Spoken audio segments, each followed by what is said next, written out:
I'm a 27-year-old woman and I have a younger sister who's 25.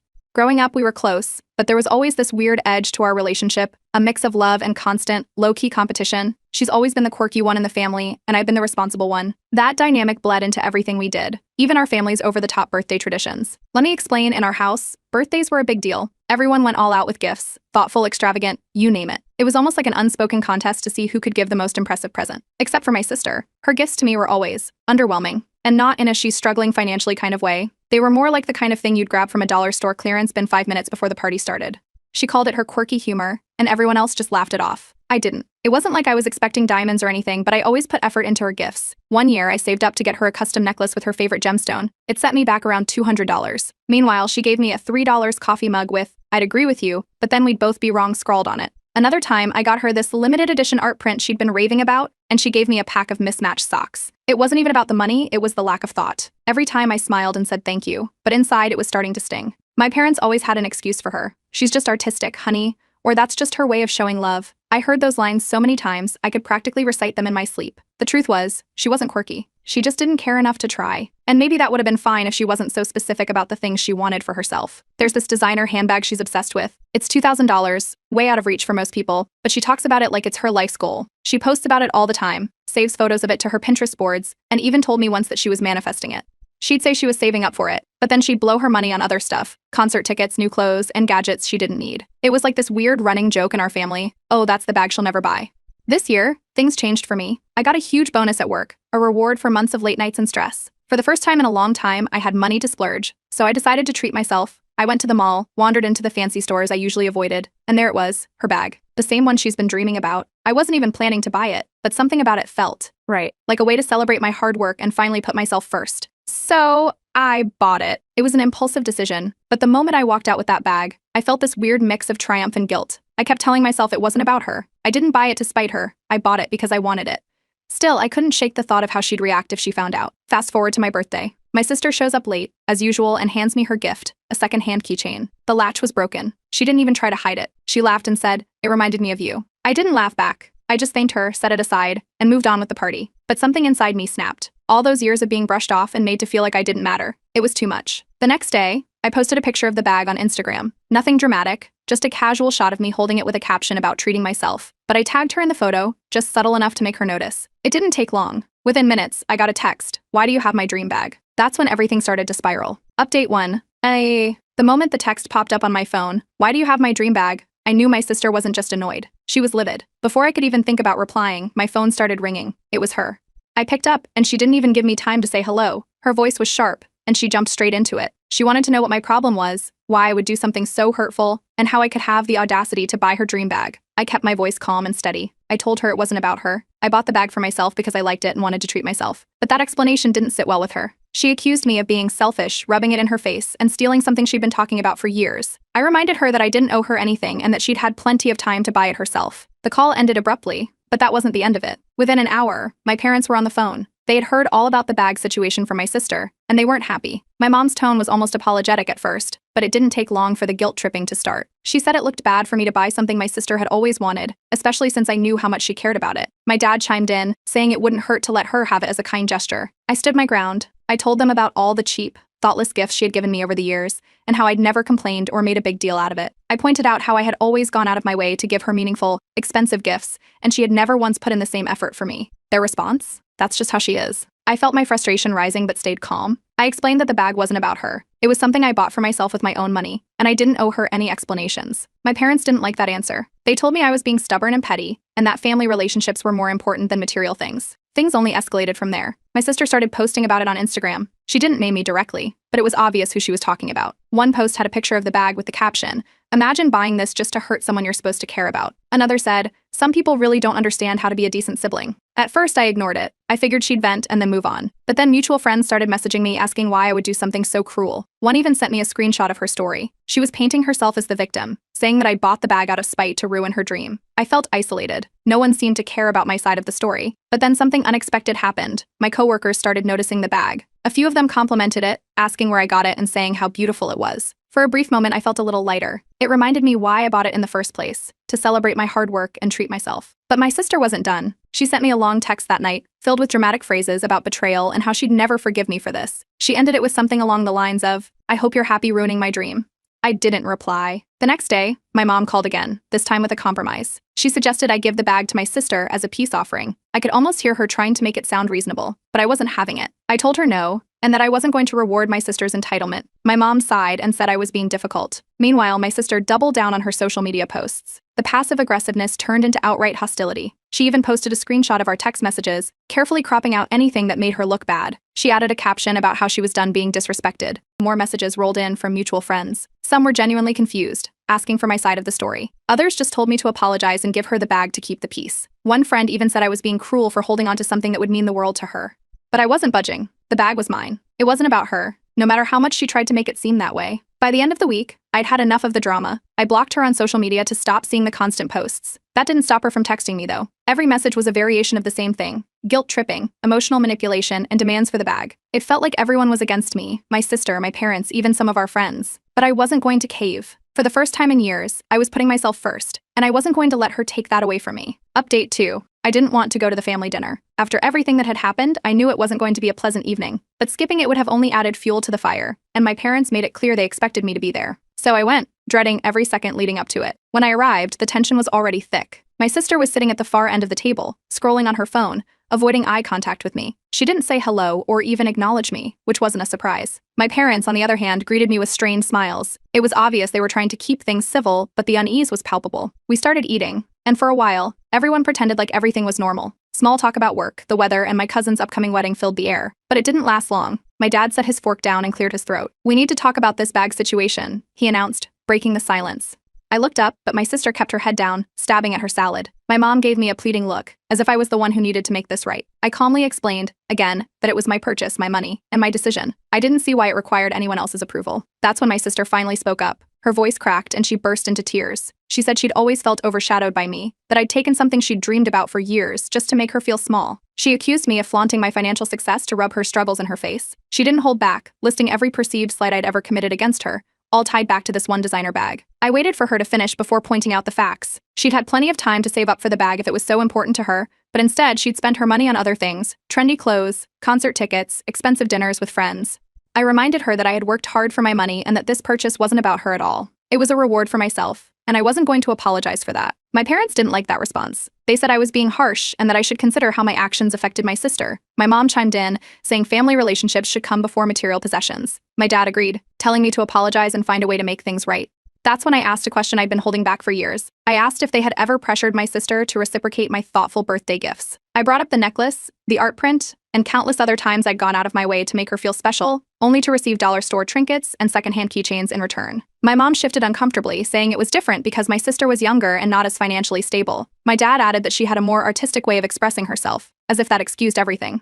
The room went silent after that. My sister stormed out, muttering something about how I was toxic and impossible to deal with. My parents didn't try to stop her. My mom just sighed and told me that I should have handled things differently. My dad shook his head, clearly disappointed. I finished my meal in silence and left as soon as I could. But the drama didn't end there. By the next morning, the rest of the family had heard about the argument. My sister wasted no time spreading her version of events, conveniently leaving out the years of one-sided gift-giving and entitlement. My phone started buzzing with messages from relatives, most of them siding with her. One cousin sent me a long message about how family should always come first and how giving her the bag could be a gesture of love that might repair the relationship. I didn't respond. Another cousin, to my surprise, said she thought I was in the right and that my sister needed to grow up. Still, the overwhelming majority painted me as the villain. I decided it was time to take a step back. I limited contact with my parents and ignored most of the messages from relatives. I needed space from the constant guilt-tripping and drama. My sister had made it clear that she wasn't interested in seeing things from my perspective, and my parents were too busy trying to keep the peace to hold her accountable. For now, I'm keeping my distance. The bag drama might have started as a small disagreement, but it's turned into something much bigger, a spotlight on years of unequal treatment and unspoken resentment. I'm not sure where things will go from here, but one thing's certain: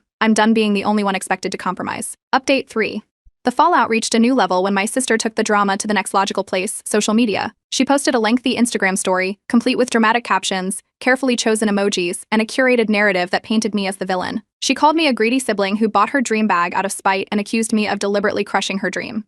There were even screenshots of text exchanges, of course, cropped to make her look like the victim, and a photo of the bag with a caption about how it symbolized everything wrong with certain people. At first, I rolled my eyes and tried to brush it off, but her story started gaining traction. Friends of friends were commenting, strangers were chiming in, and before I knew it, the post had gone semi-viral within her circle. I started getting messages from random people, calling me petty, selfish, and worse. Some even tagged me in their replies to her story, adding fuel to the fire. It didn't take long for the hate to get overwhelming. My phone buzzed constantly with notifications, each one a reminder of how quickly a narrative can spiral out of control. I thought about posting my side of the story, laying out the years of one-sided gift giving, the entitled attitude, and the truth behind why I bought the bag. I even drafted a long post, complete with receipts literal and metaphorical, but I deleted it before hitting send. Feeding into the drama wouldn't solve anything. Instead, I vented to a close friend who had been following the situation from the start. She listened patiently, then gave me the best advice I'd heard in weeks. Ignore the noise. She reminded me that most of the people piling on didn't know the full story and probably didn't care to. Engaging would only make things worse. So, I tried to move on. I kept using the bag, refusing to let the drama dictate my choices. At work, my coworkers continued to compliment it, completely oblivious to the chaos happening behind the scenes. Those small moments of normalcy helped more than I expected. But my sister wasn't letting it go. She ramped up her campaign, pushing my parents to intervene further. They called me again, asking if I'd reconsider attending a family meeting to resolve the issue. I declined, telling them I was done explaining myself. My mom sighed, saying my refusal was only making things harder for everyone. My dad suggested I just let her have the bag to put an end to the fighting. I firmly said no and ended the call. That's when my sister tried a new tactic. She started sending me long, emotional messages about how the bag reminded her of everything she's ever failed at. She painted it as a symbol of all the times she'd come up short and how it crushed her to see me with it. I didn't respond.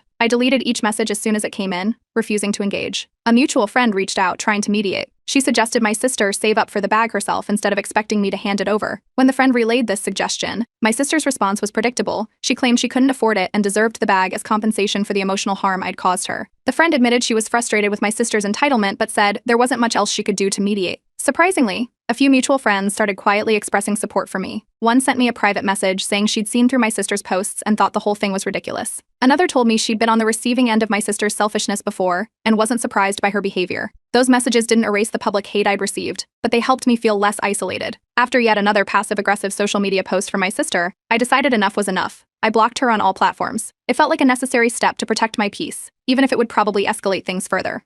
A week later, I found out just how far my sister was willing to go. A coworker sent me a link to a GoFundMe campaign she had started, titled something like "Help Me Finally Achieve My Dream." The description was as melodramatic as you'd expect, filled with vague references to a greedy sibling who had wronged her. The goal amount was $2,000, the exact price of the bag. The campaign had only raised a few $100s by the time I saw it, mostly from extended family and her friends. Some of the comments were downright ridiculous, talking about how they hoped she'd finally find happiness and overcome this cruel injustice. One relative even tagged me, writing, "I hope you're happy now." I considered reporting the campaign for spreading misinformation, but ultimately I decided it wasn't worth the effort. Watching her resort to crowdfunding for something she could have saved for herself felt like validation in its own way. I forwarded the link to the mutual friend who had tried mediating, and her response was a mix of disbelief and laughter. For now, I'm staying out of it. If my sister wants to turn a handbag into the hill she dies on, that's her choice. But I've made mine, and I'm not budging. Update 4.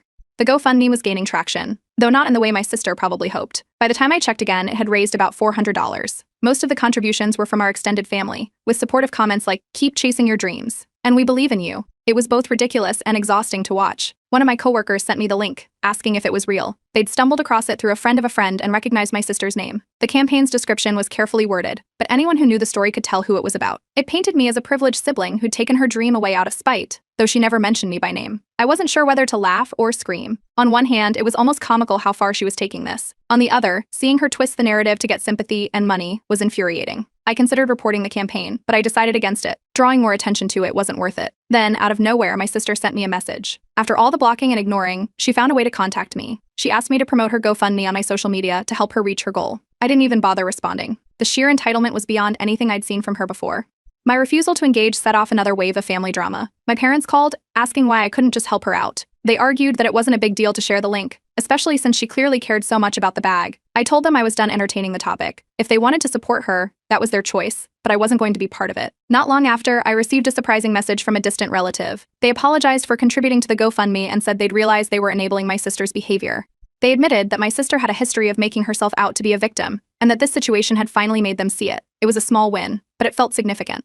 Despite her best efforts, the GoFundMe didn't take off the way my sister probably expected. After 2 weeks, it stalled out at just under $600. Family members who had contributed stopped sharing the link, and strangers lost interest. She deleted the campaign quietly, without fanfare or explanation. With the GoFundMe behind us, I noticed a shift in the family dynamics. Some relatives who had been firmly on my sister's side started questioning her actions. A few reached out to me, saying they hadn't realized how one-sided the situation was. My parents, however, were still firmly in her corner. They insisted that we needed to resolve things as a family and suggested therapy. I refused. I wasn't interested in sitting through sessions where I'd be painted as the bad guy for standing up for myself.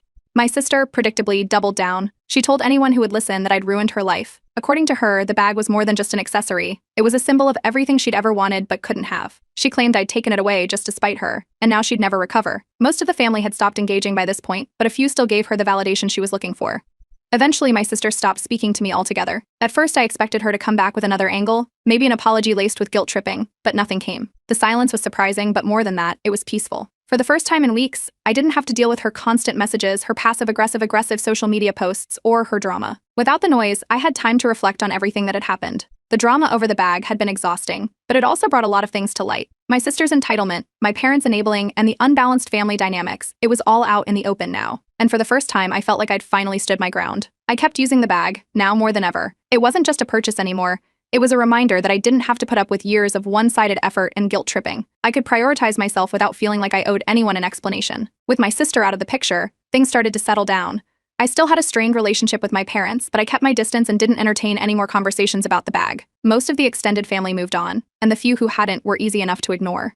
For the first time in weeks, I felt like the drama was finally behind me. My sister may have tried to turn a handbag into a symbol of her victimhood, but in the end, it had become something much more important to me, a symbol of boundaries and self-respect. Update 5. Months passed, and the drama over the bag seemed to fade into the background. My sister and I weren't speaking, which, honestly, was a relief. I had no plans to reach out, and I assumed she'd moved on to the next thing to obsess over. That's why it caught me off guard when she suddenly reached out, claiming she was ready to forgive me. The message was long, filled with her usual dramatic flair. She wrote about how much pain the situation had caused her, and how she was ready to put it behind us. For my sake, of course. The irony of it all wasn't lost on me. I didn't respond. I didn't block her either. I just let it sit there, unanswered, a reminder of how far I'd come in, not letting her manipulate me. After that, I started hearing bits and pieces through mutual friends and family. Apparently, she'd decided to start saving for the bag herself. She'd finally realized that no amount of guilt tripping or social media theatrics was going to make me hand it over. It was about time, honestly. For years, she'd relied on others to give her what she wanted, and this was the first time I'd seen her actually work towards something. Not long after, I saw a photo of her on Instagram. She was holding a knockoff version of the bag, posing like she'd just walked out of a high-end boutique. She didn't tag the brand or make any comments about it being a replica, but it was obvious to anyone who knew what to look for. I didn't comment or react. There was no point. Still, it was telling. Even in trying to prove a point, she couldn't let go of appearances. Meanwhile, the rest of the family seemed to be making an effort to smooth things over. A few relatives who had initially sided with her started reaching out, hinting that they realized the whole feud was unnecessary. It wasn't an apology exactly, but it felt like an olive branch. At family gatherings, they stopped bringing up the bag altogether, which was a welcome change. My parents, however, were a different story. One night, my mom called and admitted they might have handled the situation poorly. She said they'd been trying to keep the peace and hadn't realized how much they were enabling my sister's behavior. But then she pivoted, asking if I'd consider apologizing to move forward. I politely refused. I told her I wasn't holding a grudge, but I wasn't going to apologize for standing up for myself. Respect had to go both ways. Around this time, I noticed something else. The gifts I received from family members started to change. Birthdays and holidays came with thoughtful, meaningful presents, almost like they were trying to make up for years of imbalance. I didn't bring it up or ask why, but it was hard not to notice the shift. Whether it was guilt or genuine effort, I wasn't complaining. As for my sister, she eventually did buy the bag. I saw it in another Instagram post, this time the real thing. There was no acknowledgement of the drama that had surrounded it, no nod to the months of chaos it had caused. She simply posted a photo of herself holding it, captioned with something generic like "finally." It was very on brand for her to act like the whole thing had never happened.